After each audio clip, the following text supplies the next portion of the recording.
Seguimos en esta tertulia de lunes 5 de diciembre de 2022. Estamos con Juan Pedro Mir, Teresa Herrera, Santiago Gutiérrez y Martín Bueno.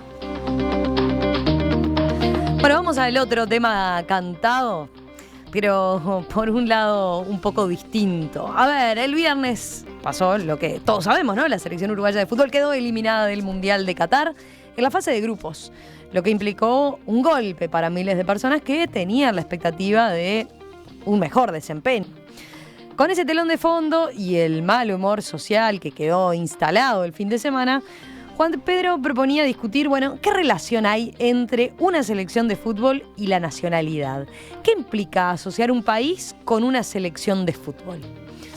¿Querés empezar vos de vuelta, Juan Pedro, dado que hacías el planteo? Sí. Parto por reconocer algo, no soy particularmente hincha de la selección nacional, ¿no? Ni de los nacionalismos. No, ni de los nacionalismos, no, pero particularmente como tengo una fuerte pasión futbolera hacia un cuadro de fútbol específico, para mí fútbol es el cuadro de mis amores, no es la selección. Entonces, claro. Eso es muy hincha de Peñarol. Eso, sí. Pero está bien. Pero bueno, nadie es perfecto, ¿no? Una apreciación. Pero hablando, me parece que yo pensaba por otro lado, yo me ponía en los mensajes que uno ha tenido que ver sistemáticamente de la selección atado a un modelo, ¿no? Y la moralización del proceso de selección nacional. Y a mí eso quiero ponerlo a discutir. Por supuesto que los mitos y los ritos son fundamentales en cualquier sociedad. Hannah Arendt plantea la construcción de lo común. Las mejores tradiciones liberales, republicanas, hablan de lo común y la construcción ante un mundo donde reivindicamos permanentemente las diferencias de género, de orientaciones, políticas. El encontrar nacionalista, en forma nacionalista o forma de pueblo, encontrar cosas comunes son muy sanas para una comunidad.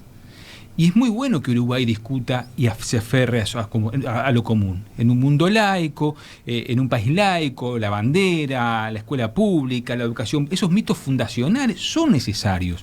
Cuidarlos y prohijarlos.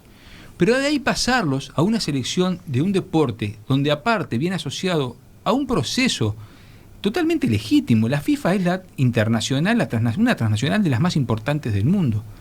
Yo lo pondría a discutir esa pasión que ponemos y sobre todo esa moralización que se hace de el nuevo héroe nacional que es el jugador de fútbol y plegado de mensajes fuertemente machistas, fuertemente de la vieja tradición que en este siglo XXI muchos de los varones tratamos de desprendernos de ese lugar, de el gladiador, el dejar hasta lo último, esa imagen casi soviética de los hombres transpirando, como modelo para nuestros niños, para nuestro mundo, para nuestros jóvenes, y problematizarlo. Entonces, es justo, está mal que un jugador de fútbol le pegue una patada a un aparato en un estadio de fútbol. Es un jugador de fútbol, está enojado y puede hacerlo. El problema no es que le pegue una patada. Está mal que un jugador de fútbol diga disparate. Es dentro del juego de fútbol. Lo que no podemos hacer es cargar eso de un sentimiento nacional. Yo creo que hay que separar, entre otras cosas, por el bien del jugador de fútbol, el director técnico de nuestra selección se habrá equivocado, no se habrá equivocado, pero es fútbol. Se equivocó el director técnico de la selección, se equivocó. Bien, se come un asado, se toma una Coca-Cola, a otra cosa, y seguirá su vida y su carrera, y no mató a nadie, y es fantástico, y le deseamos todo lo mejor del mundo. Un jugador de fútbol se equivocó en hablarle mal a un juez, se equivocó. Está bien, es fútbol, pero no hagamos de la selección nacional y de los valores inherentes a eso y del mensaje inherente a eso que está cargado de ventas de marcas, de mensajes estéticos, de un modelo de masculinidad que necesariamente quisiéramos algunos desarmar para pensarnos desde otro lado, porque la sociedad necesita también otros modelos de masculinidades que este modelo de fútbol machista cerrado está totalmente marcando. Entonces, eso es lo que quería compartir para debatir. A ver. ¿Cómo vieron el planteo de Juan Pedro? A mí me aniquiló.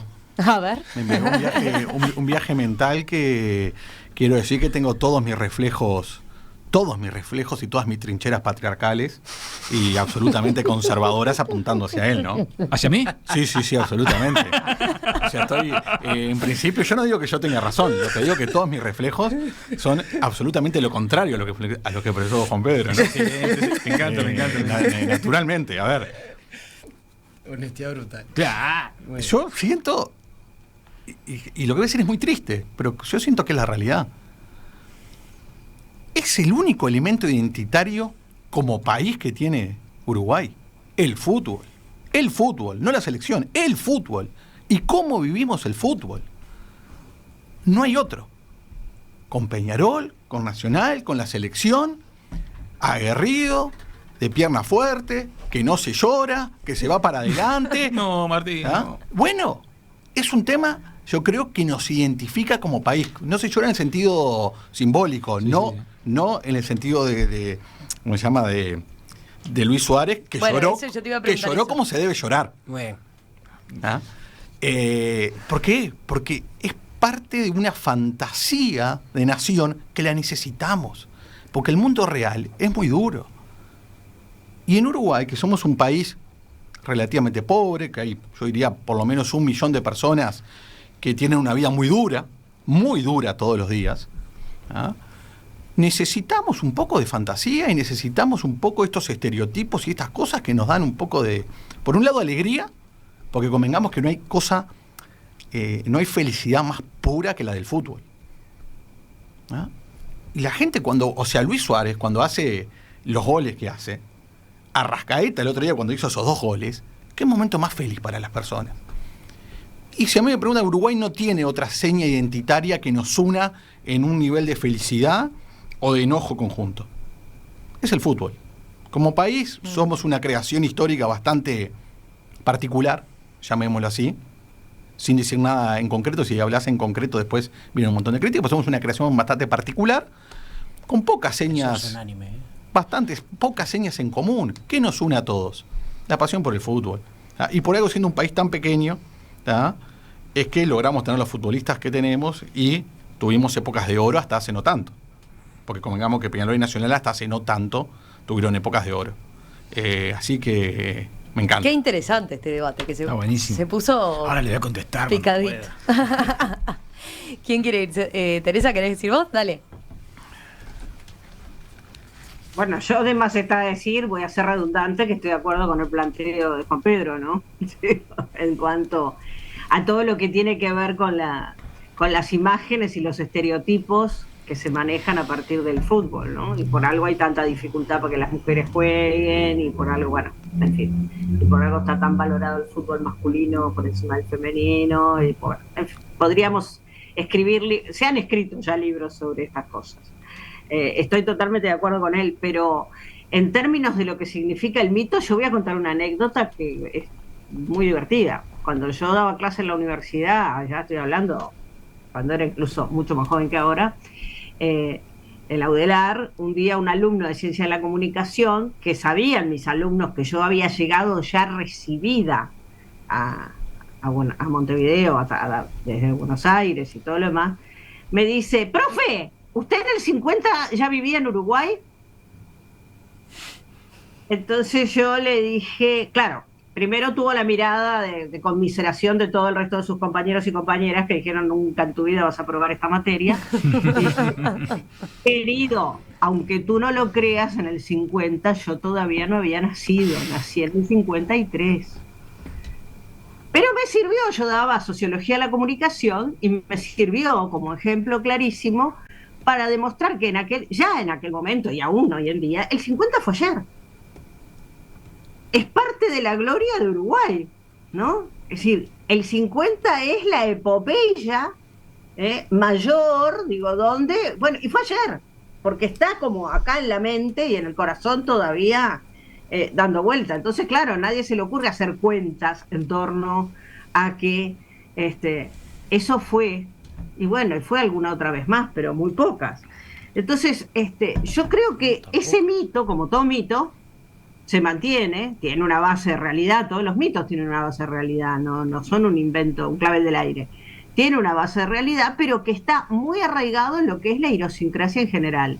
Y a mí lo que me preocupa, además, es que en esta época eso está muy vinculado a lo que es un negocio. Muy vinculado a lo que es la plata, a lo que es la corrupción, tema del cual hablamos hace un ratito, todo lo que pasó en la FIFA, ¿no? Yo veo a Martín que dice no, y Martín, no desde quienes siguen el fútbol, pero sí desde lo que significa toda la organización por algo procesaron gente, ¿qué son las barras bravas? ¿Qué son? Hay una serie de cosas que a mí me parece que cada vez desvirtúan más lo que significa todo este fenómeno del fútbol. Y miren que a mí me gusta el fútbol, ¿eh? No estoy hablando desde el lugar de la intelectual que desprecia, no, todo lo contrario. Es más, me siento tironeada cuando juega Argentina con Uruguay, obviamente, ¿no? Partida a la mitad. Pero me parece que también hay que mirarlo desde ese punto de vista. Si el fútbol de hoy es el fútbol de aquel mito, yo creo que no. Yo creo que cada vez se parece más a un negocio y menos a un deporte. Y creo que a un negocio con mucha corrupción adentro. Y creo que hay que preguntarse, ¿está bueno o está malo esto de que cuando hay tantas dificultades, cuando hay tantos problemas, el fútbol sirva para tapar todo eso y para que nos pongamos contentos o tristes en función de lo que pasa con el fútbol? No tengo la respuesta. Mira, muchos mensajes de los oyentes a propósito de las distintas posturas. Pablo, por ejemplo, dice... ¿Me tengo que mudar de mi casa? No. No necesariamente. Ahora digo la dirección y comprobamos. Sí. Camino de las Tropas 7853. Dice Pablo, por ejemplo, se produce una exaltación del nacionalismo a través de publicidades y periodistas que viven de ello y que padecemos todos, y en especial, dice, la padecen los más chicos y menos cultos que no tienen la experiencia del fracaso o no saben distinguir la maquinaria que hay detrás de ello. Otros, después dice, hay por ejemplo que dice... El fracaso es parte de nuestra identidad futbolística. Claro, el fracaso. Y ser aguerrido a pesar del fracaso y sufrir. Vicente dice, Martín Bueno dice que el fútbol nos une a los uruguayos, pero recientemente surgió una encuesta en la cual surgía que el 47% de los encuestados uruguayos no estaba interesados por el Mundial de Fútbol. Eso me produjo preguntarme, ¿será que aún el fútbol nos une a los uruguayos, a la gran mayoría? Hay otros que elogian claramente. Carlos dice, qué grande Martín Bueno. Luis dice, la identidad con el fútbol es tan grande que solo con la selección colocamos banderas en todos lados. Muy diferente a las fiestas patrias, dice. Y había uno que decía que se ponía de pie para aplaudirte y todo, Martín, pero... Sigamos. Sí, a ver. Yo... a nadie le va a extrañar que yo diga que yo soy blanco, y como buen blanco que soy 51% sentimientos y 49% ideas. Depende del día, a veces soy todavía más sentimientos y menos ideas. No, eso seguro. Lo primero que voy a decir, porque Teresa lo dijo varias veces, quizás no lo quiso decir de la forma que yo lo voy a tomar, pero no es un mito. Para nada. El fútbol en Uruguay no es un mito. Es de las realidades más puras y duras que hay. ¿Por qué digo lo de los sentimientos y por qué digo que no es un mito? Porque obviamente está buenísimo el ejercicio y es necesario de tratar de racionalizar las pasiones. Pero son tan difíciles racionalizar las pasiones. Yo lo juego a algunos amigos míos que son blancos y de Peñarol y les digo, bueno, pues habrá sido primero de Peñarol y después blanco. Obviamente en términos lúdicos, pero tiene un elemento tan grande de sentimientos, de recuerdos, de cosas que no tienen necesariamente que ver con las elecciones que hacemos racionalmente en la vida. Yo soy hincha de Nacional porque mi viejo era hincha de Nacional y porque mi abuelo me llevó toda la vida hincha de Nacional y le tengo cariño a eso. Y después obviamente me hice hincha de Nacional propiamente por lo que tiene que ver ser hincha un cuadro. Y la selección, más allá de lo que nos une y todo eso, tiene una cosa fantástica para mí que es para atrás pero también es hacia adelante. Es el de los pocos lugares donde Uruguay puede decir, nosotros nos mezclamos entre los mejores del mundo. Uruguay campeón del mundo, Uruguay campeón de América y del mundo. Somos 3,5 millones. Para mí tiene obviamente una parte, lado, elijo decirle B, negativo y oscuro, que tiene mucho que ver con todas las cosas que ha señalado Juan Pedro, con las cuales algunas estoy más de acuerdo y otras menos de acuerdo, pero parcialmente de acuerdo. Pero tiene un lado A que quizás es mucho menos racional y es mucho más sencillo y simple de la vida cotidiana de todas las personas, que es juega Uruguay y tenemos algo pasar que está buenísimo en el día, nos juntamos, es un ritual. Prendemos el fuego, Mirá, invitamos a nuestros hay amigos. una gente que dice mate, asado, vino y sufrimiento, arriba Uruguay. Pero es un elemento de unión de comunidad. Uruguay es una comunidad, o varias comunidades que conforman una gran comunidad, en la que nos une propiamente nuestra gente. Y además tenemos una cosa fantástica, y es que los que están jugando ahí en la selección, y capaz que ahora valen $100 millones, y es un negocio, son gurises de Rosario, de Artigas, del Sauce, de barrios de Montevideo. Son como nosotros, son los nuestros. No están lejísimos, no son sí son superestrellas, pero sabemos su origen. Siguen siendo esos botijas de barrio, los escuchás hablar y siguen siendo iguales. Van con su mate para todos lados. Yo defiendo esas cosas porque creo que le dan al uruguayo una sensación de que podemos ser de primera división. Y eso para mí es un ejemplo y una oportunidad muy importante que tiene que tener Uruguay para toda la vida. Uruguay puede ser de primera división. Como lo es en el fútbol, lo puede ser en la calidad de vida de las personas. Y repito, no es un mito, es una realidad, porque los botijas nacen con una pelota, pateando una pelota, a todo nivel, dentro de el fenómeno hay muchas cosas negativas, por supuesto que hay que seguir, uno tiene que ser hijo de su tiempo. Uruguay no puede ser Uruguay 1950, yo creo que hay que superar el maracanazo, pero para superar el maracanazo tenemos que seguir pensando que podemos ser uruguayos campeones de América y del mundo. Yo dije que el mito tiene siempre una base real. No, pero la base, yo creo que no es un mito, no que la base es real. Los mitos son necesarios y forman parte de cualquier comunidad, ¿no? Exactamente. Y además, el hecho, es cierto que también estadísticamente, y eso es un hecho, la proporción de jugadores buenos de fútbol de Uruguay con respecto a su población es altísima. Eso sin duda, ¿no?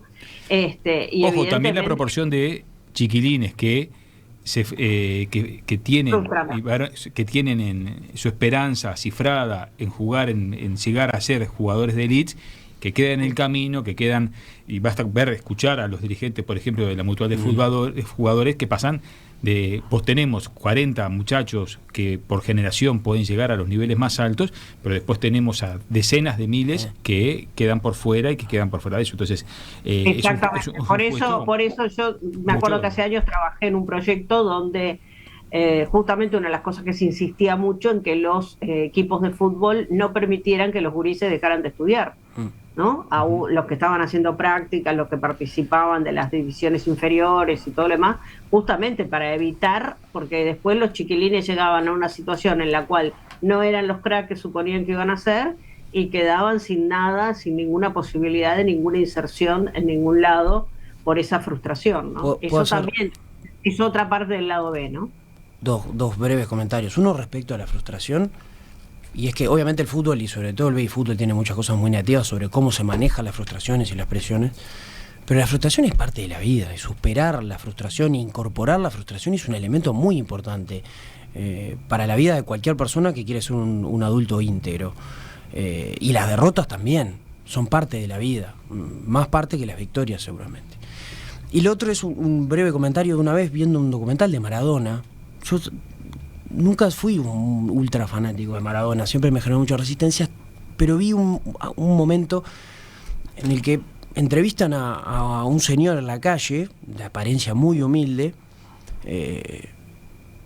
no me acuerdo si fue cuando murió Maradona, y él logra hablar con Maradona por teléfono, y el loco le dice: nosotros no teníamos ni para comer, y gritar tus goles eran la mayor alegría que teníamos. Por supuesto que eso tiene detrás todo un escenario y un contexto muy complejo que no tiene nada que ver ni Maradona ni el señor, y muy criticable, pero para entender la incidencia que tienen países como estos, gritar un gol, ese momento de felicidad plena, ese instante de felicidad plena, capaz inadvertida a veces, o bastardeada ahora, en que todo tiene que tener un nivel intelectual y una explicación sociocultural, demográfica, y la vida a veces es mucho más sencilla, y gritar un gol es un instante de alegría absoluta, que al que se puede llegar a...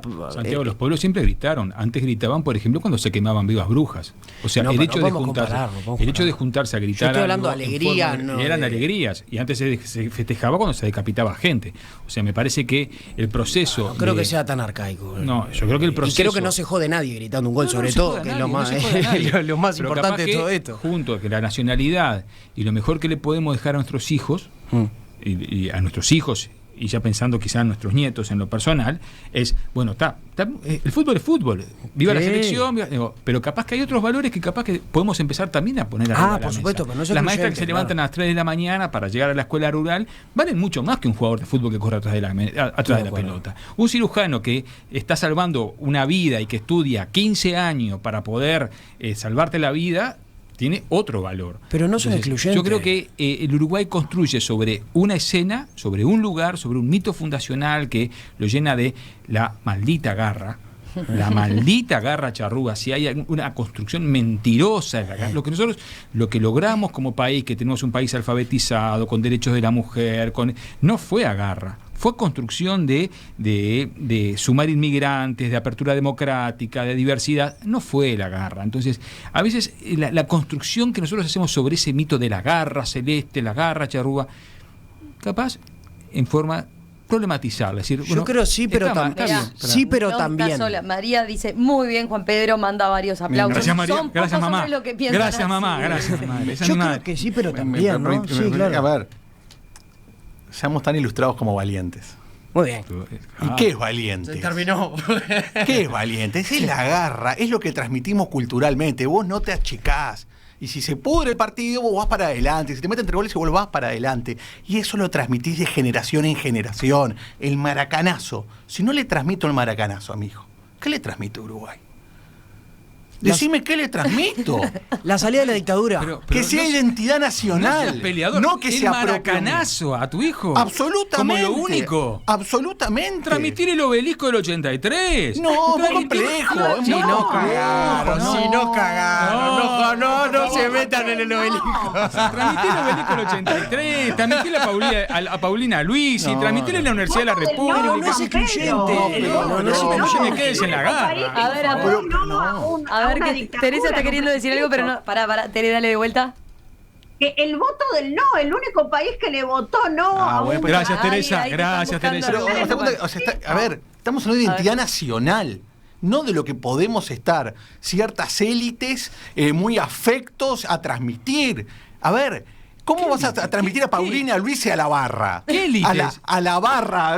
Paulina Luis y no. A ver, esto es un país con poca educación, poca cultura y pobre. Su afirmación es elitista. Bueno, absolutamente. Es elitista. ¿Que fue de élite? Es un dato. Su afirmación es elitista, discúlpeme. Bueno, está bien. Usted está diciendo que la gente no puede entender el no, que no puede entender a ¿En el Paulina país Luis. de hoy? No, ¿En el país de hoy? Y hagamos para eso y la gente lo puede entender. No me subestime las clases populares. Yo te hablo del país que tenemos. El país que tenemos. Sí, el país que tenemos. ¿Vos decís que te van a gritar el gol y con Paulino Luis y que van a sentir felicidad? ¿Y que van a sentir alegría? A ver, ¿quieren jugar el fútbol? O sea, estamos comparando cosas que no se pueden comparar. No me puedes comparar la identidad de un picadito de fútbol, entre los gurises, donde se transmite cultura, con lo que son valores democráticos, republicanos, educativos, culturales. Son cosas, seamos tan ilustrados como valientes. ¿Tengo 2 minutos? Dale. ¿Un ejemplo? Sí. Hace unos años, la FOEB me pidió que le hiciera un informe sobre los centros educativos. Entonces, tenía que entrevistar para hacer... La FOEB invirtió un montón de dinero para los centros educativos en Casaballe. Entonces, bueno, me tuve que ir a las casas de los niños que estaban en el centro educativo. Entro a un rancho de costanero en el asentamiento Antares. Uno de los asentamientos más duros de Montevideo, ahí cerca de la perimetral. Rancho de costanero, era la Edad Media. Hay uruguayos que vienen a la Edad Media. El niño iba al centro FOEB.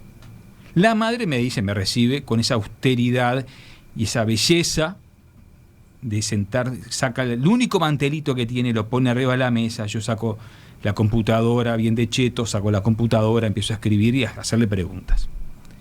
Y me dice, mire, dice, yo lo que le agradezco al centro FOEB es que mi hijo aprendió ajedrez. ¿Cómo?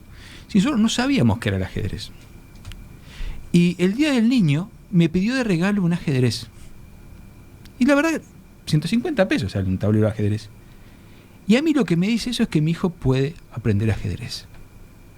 Entonces, los sectores populares, estimado bueno, quizás no salen a gritar el gol, pero no me lo subestime. Pero no, pero diciéndome que los sectores populares con el ajedrez no pueden, ni pueden valorar. Quizás no sale a gritar. Le metí un enroque, pero sin indudablemente sí. el poder generar, ese niño, posicionarse simbólicamente de otro lado, lo habilita una experiencia que, junto con patear la pelota, puede habilitar experiencias culturales quizás estamos más interpretando diferente. Porque ese niño tiene garra charrúa. Ese niño jugando al ajedrez, le podés transmitir la garra charrúa del Uruguay y la pierna fuerte. Y cuando vayas a jugar con los rusos, ahí, o sea, ¿qué? Vos venís acá de Uruguay, pero vos metele para adelante igual. Vos le vas a ganar. Es garra charrúa. Yo creo que estamos haciendo silogismo de falsa oposición. Me parece que sí, pero también. No son excluyentes para nada. Es como si fueran excluyentes razón y emoción. No son excluyentes. Son dos partes de la misma cosa y que son quizás igualmente importantes. Porque ese gurí... Pero son diferentes. Por supuesto que son diferentes, son necesarias. Y no son excluyentes, las dos igual de necesarias. Ese gurí juega al ajedrez y estoy convencido que juega al fútbol en la esquina. Una camiseta celeste. Y que grita los goles de Uruguay y que tiene ese instante de alegría fantástico en el que mete un gol Suárez y capaz que se hincha Peñarol y grita el gol de Suárez, loco de la vida. Para mí,